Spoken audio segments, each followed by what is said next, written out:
Imagine this. Someone looks you straight in the eye and says exactly what they know will hurt you. The room goes quiet, your heartbeat speeds up, your jaw tightens. 100 responses race through your mind. You want to defend yourself. You want to prove them wrong. You want everyone watching to know they're the liar, not you. And that's exactly what they were hoping would happen. Most people think provocation begins with words. It doesn't. It begins with control.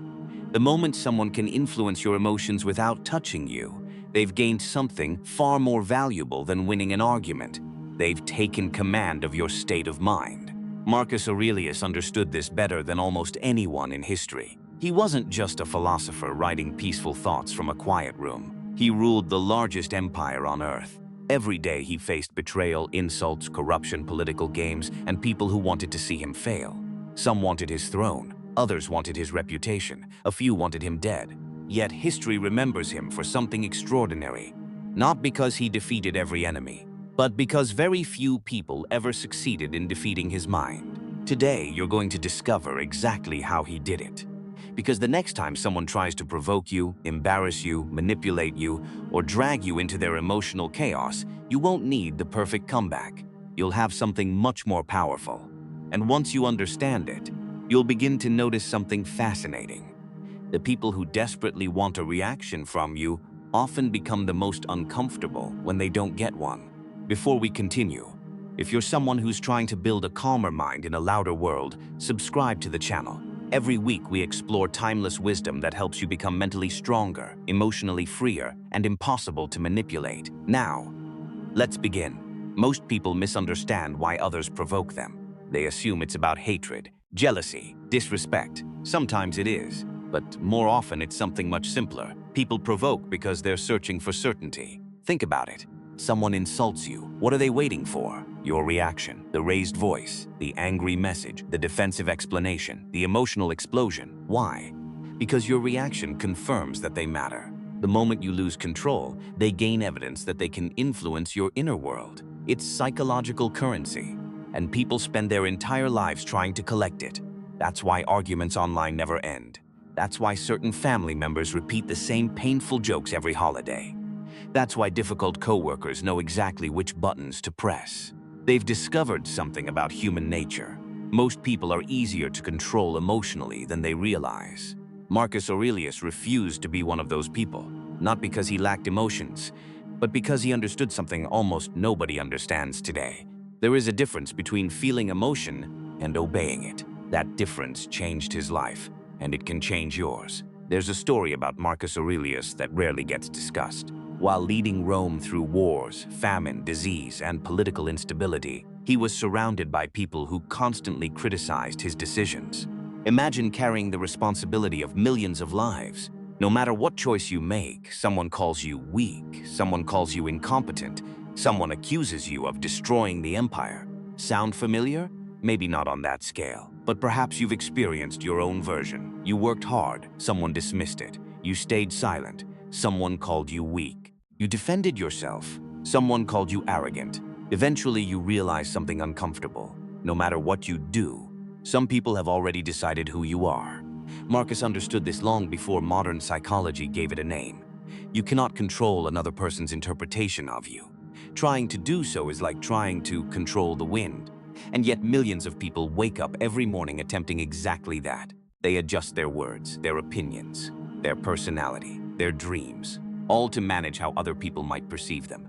Marcus refused. Instead, he focused on the only territory no one else could occupy, his own mind. Here's a question worth asking yourself. Why does one insult ruin your entire day, while another barely affects you? If words themselves were powerful, every insult would hurt equally. But they don't. Some comments bounce off you. Others stay with you for years. Why? Because words don't arrive carrying pain. They arrive carrying meaning. And your mind decides what that meaning will become. Imagine someone walks up to you speaking a language you've never heard before. They shout. Their face is angry. Their voice is loud. Would you feel offended? Probably not. You don't understand the message. The emotional wound only appears after your brain interprets the words. Marcus trained himself to interrupt that interpretation.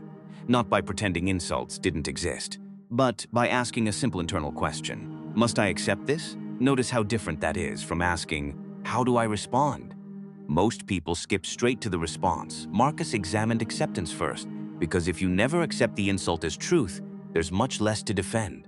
Modern neuroscience supports something remarkably similar. Between stimulus and reaction exists a tiny window. Only a few moments, sometimes less than a second. Inside that brief pause, your future is decided. Most people never notice it. They operate automatically. Insult, reaction. Defensiveness, disagreement, anger. The pattern repeats for decades until it becomes personality. Marcus practiced expanding that tiny space. Every difficult conversation became training. Every rude stranger became practice. Every disappointment became another opportunity to remind himself, I still choose who I become. Imagine how different your life would feel if nobody else could decide your emotional weather. Not your boss, not your relatives, not strangers online, not the person who betrayed you. That kind of freedom cannot be purchased. It has to be built, one decision at a time. Now here's where things become interesting. Because staying calm doesn't mean staying passive. This is where many people completely misunderstand Stoicism. They picture someone who simply accepts disrespect, someone who never speaks, someone who avoids confrontation. Marcus Aurelius would have rejected that immediately. He commanded armies, made life and death decisions, disciplined corrupt officials, protected borders. He wasn't passive, he was deliberate. There's a massive difference. Passivity says, I can't do anything. Wisdom says, I'll choose the right thing. Those sound similar. They're worlds apart. The strongest people you've ever met usually aren't the loudest. They're the ones who never seem rushed by emotion. When everyone else panics, they think. When everyone argues, they observe. When everyone reacts, they decide. That isn't weakness. It's mastery. Now imagine this scene. You're in a meeting. You've spent weeks working on an important project. Just as your manager asks for updates, another coworker presents your ideas as if they were their own. You feel heat rising through your body. Your instincts scream, interrupt them, expose them, embarrass them. Maybe that's exactly what they expect. Because emotional people are predictable. Calm people are difficult to manipulate. Instead of reacting immediately, Marcus would first separate the event from his judgment. What actually happened? Someone took credit. That's the fact. Everything else. They're disrespecting me. I'll never recover. Everyone believes them. Those are stories, and stories can be rewritten. Sometimes the greatest power you possess is delaying your reaction until emotion is no longer writing the script. Because decisions made in anger usually become regrets remembered in peace. The ancient Stoics believed something that sounds almost impossible today. Every difficult person who enters your life is also your teacher, not because they're wise, but because they reveal what still controls you. Think about the last person who truly upset you. What exactly did they expose? Your fear of rejection? Your need for approval? Your impatience? Your pride? The person wasn't the lesson, your reaction was. That's why Marcus never wasted time asking, "Why are they like this?" he asked. "What is this teaching me about myself?" That single shift transforms conflict into growth. Suddenly, your greatest enemy becomes your greatest mirror.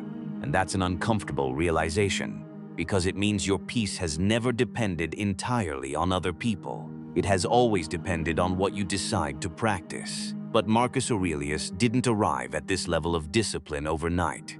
There was one daily habit he practiced that made him almost impossible to provoke, even before difficult people crossed his path. It's simple, it's uncomfortable, and it may completely change the way you begin every single day. Marcus Aurelius had a habit that most people today would find strange. Before the day even began, before the meetings, before the difficult conversations, before the unexpected problems, he would quietly remind himself of something almost everyone else tries to avoid thinking about. He expected difficult people. Not because he was pessimistic, because he was prepared. Every morning, he would tell himself that somewhere during the day he would encounter people who were arrogant, selfish, dishonest, jealous, impatient, and ungrateful. Read that carefully. He didn't hope everyone would be kind. He didn't assume the world would treat him fairly. He assumed the opposite, and strangely enough, that made him more peaceful than most people. Think about how your average day begins. You expect traffic to move. You expect people to behave. You expect your plans to unfold exactly as you imagined. Then reality interrupts those expectations. Someone cuts you off. A coworker blames you for their mistake. A friend cancels at the last minute. An online stranger leaves a cruel comment. Suddenly, your entire emotional state depends on something you never controlled in the first place. Marcus removed that surprise. When difficult people finally appeared, he wasn't shocked. He simply thought, there you are. What upset other people became confirmation that life was unfolding exactly as expected. There's enormous freedom in that mindset. Because disappointment is often nothing more than reality refusing to follow our expectations. Now imagine two people walking through the same storm. One complains about the rain every minute. The other quietly opens an umbrella. The storm is identical. Only the preparation is different. Provocation works exactly the same way. Most people walk into every conversation emotionally unarmed. They assume everyone will understand them, respect them, appreciate them. Then one harsh sentence ruins the entire day. Marcus carried an umbrella. His umbrella wasn't made of fabric. It was made of perspective. He knew difficult people weren't interruptions to life. They were part of life. Once you truly accept that, their power begins to disappear. There's another lesson from Marcus Aurelius that deserves far more attention than it gets. He often reminded himself that people don't act according to your understanding of the world. They act according to theirs. That sounds simple, but think about its implications. The person who insulted you probably believed they were justified. The coworker who lied about you likely convinced themselves they had a good reason. The family member who constantly criticizes you may honestly think they're helping. This doesn't excuse their behavior. Far from it. It simply explains something important. People almost always act according to the story they've told themselves. And once you realize everyone is trapped inside their own story, you stop expecting perfect behavior from imperfect people. That realization softens anger, not because they've earned forgiveness, but because you finally understand what you're dealing with. Imagine getting angry at a compass for pointing north.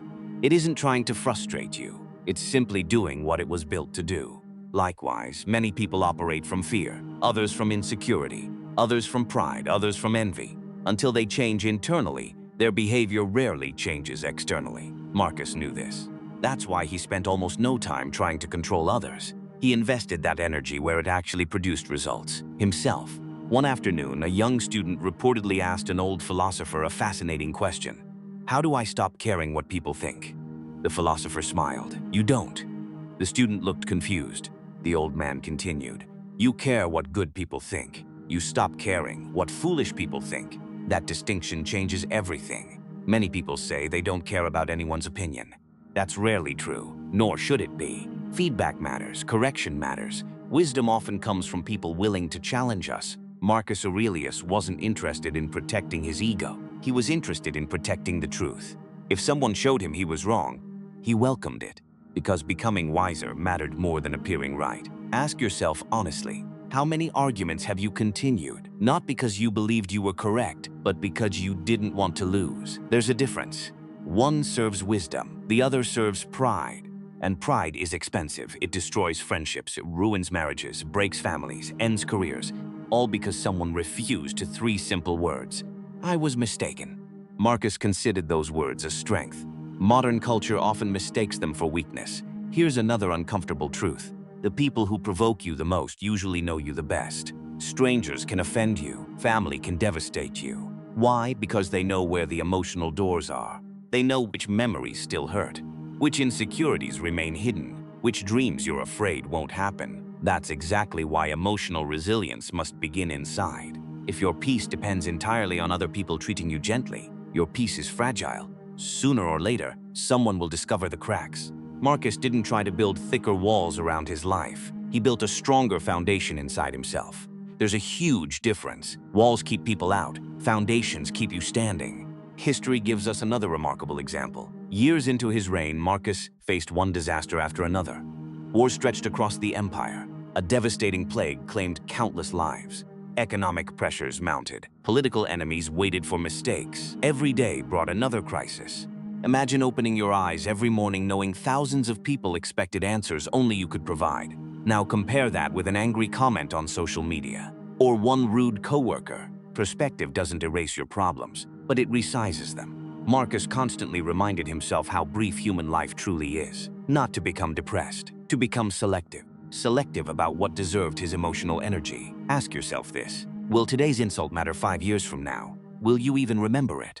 If the answer is no, Why allow it to occupy your entire afternoon? Some people donate hours of peace to moments that deserved only seconds of attention. Marcus refused to make that trade. Modern psychology has a name for something Marcus practiced nearly 2,000 years ago: emotional regulation. Researchers have discovered that people who create even a small pause before reacting make better decisions, maintain healthier relationships, and recover from stress more quickly. Marcus didn't need brain scans to discover this. He learned it through observation. He noticed something most people never notice. Emotion arrives first, wisdom arrives slightly later. The problem is, most people speak before wisdom catches up. Imagine driving a car where the steering wheel responds instantly, but the brakes take 2 seconds longer. That's how many people live emotionally. Their reactions are immediate. Their reflection comes afterward, usually accompanied by regret. Marcus reversed the process. Pause first, respond second. Reflect always. There's an ancient image that perfectly captures this idea. Picture a lake early in the morning. The surface is perfectly still. Now throw a stone into it. Ripples spread in every direction. If you immediately throw 10 more stones, the water never settles. You can't see your own reflection anymore. But if you wait, the ripples fade. Clarity returns naturally. Your mind works exactly the same way. Every insult is a stone. Every criticism creates ripples. If you immediately react, you create more disturbance.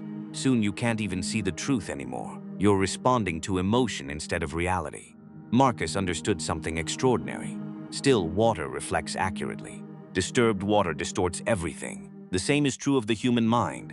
That's why the strongest response often begins with silence. Not because silence wins every argument, because silence gives truth enough time to arrive. And yet, there was one temptation Marcus admitted was incredibly difficult to resist. Not anger, not revenge, something much more subtle: the desire to prove people wrong. It's the temptation almost everyone struggles with today. And ironically, the harder you try to prove yourself, the less convincing you become. Marcus discovered a far more powerful way to earn respect, one that required saying much less than anyone expected. And that's where his greatest lesson begins.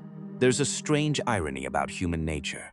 The people who spend the most energy trying to prove themselves are usually the least convinced of their own worth.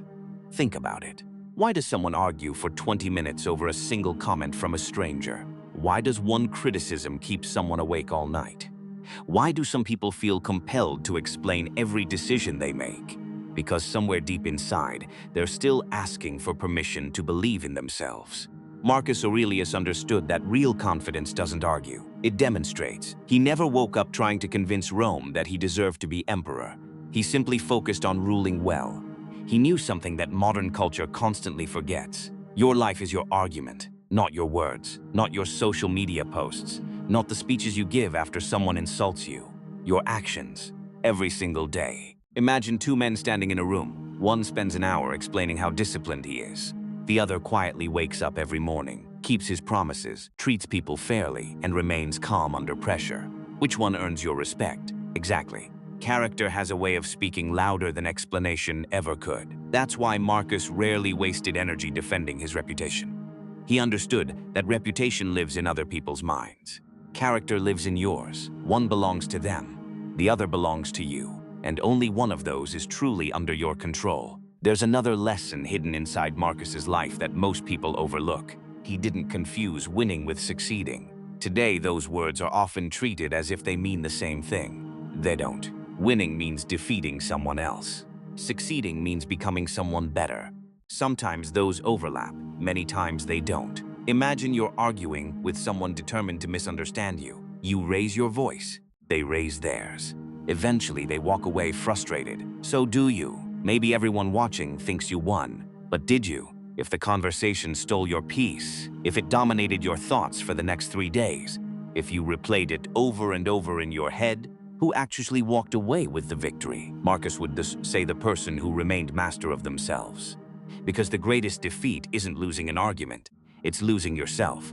One of the most powerful habits you can develop is asking a question before every reaction. Not, what should I say? Ask something far more important. Who am I becoming? That question changes everything because every response is also a rehearsal. Every time you explode, you practice becoming someone who explodes. Every time you gossip, you practice becoming someone who gossips. Every time you stay calm under pressure, you practice becoming someone who remains calm under pressure. Character isn't built once. It's built repeatedly, brick by brick, choice by choice, conversation by conversation. Marcus wasn't born emotionally unshakable. He trained for it. Every difficult person became another opportunity to strengthen his discipline. Every disappointment became another repetition. Just as muscles grow stronger under resistance, the mind grows stronger under challenge. Without resistance, there is no growth, which means something remarkable. The difficult people in your life are accidentally contributing to your development. Not because they're trying to help you, but because they're giving you something to practice against. Think about a blacksmith. Steel doesn't become stronger by avoiding fire. It becomes stronger because of it. The heat isn't destroying the metal, it's refining it. Provocation can do the same thing. Or it can consume you. The difference isn't the fire. The difference is what you're made of. Marcus spent decades strengthening his inner life before circumstances demanded it. That's why when history tested him, he didn't suddenly become disciplined. He revealed the discipline he had already built. Many people wait until life becomes difficult before trying to develop emotional strength.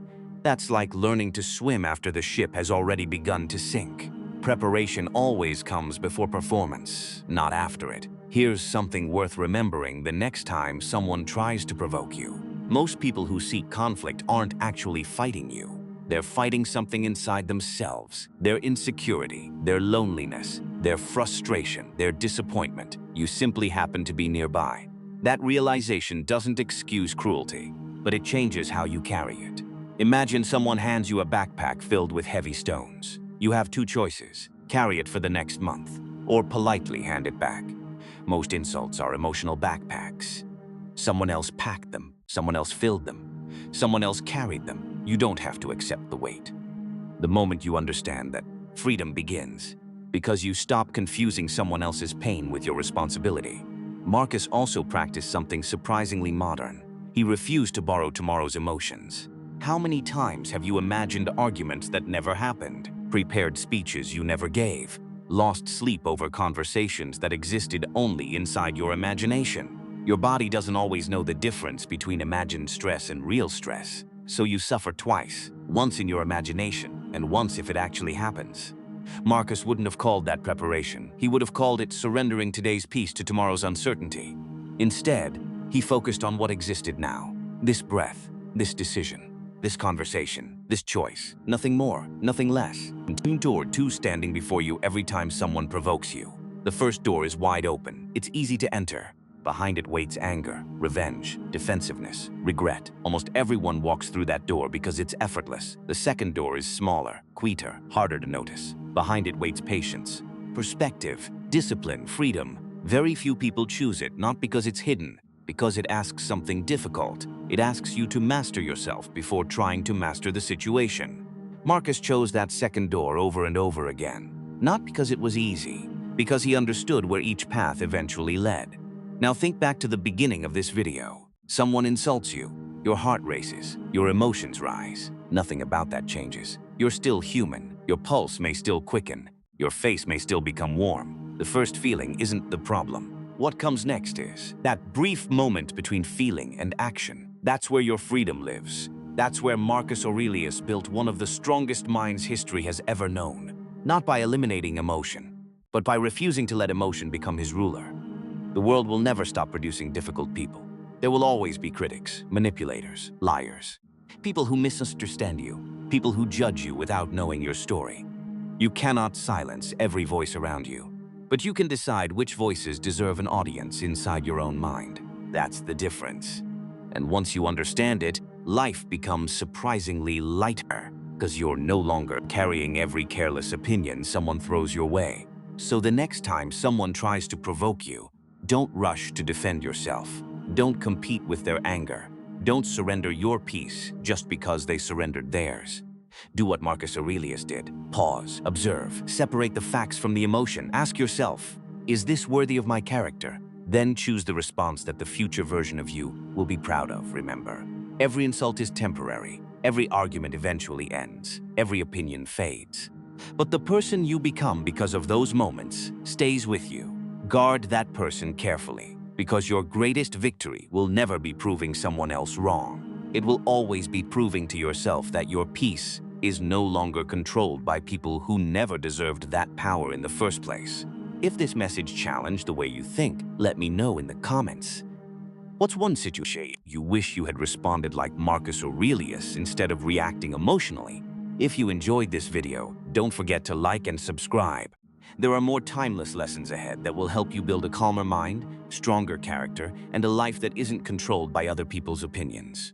Until next time, stay patient, stay disciplined, and remember, no one can provoke a mind that refuses to hand over the keys.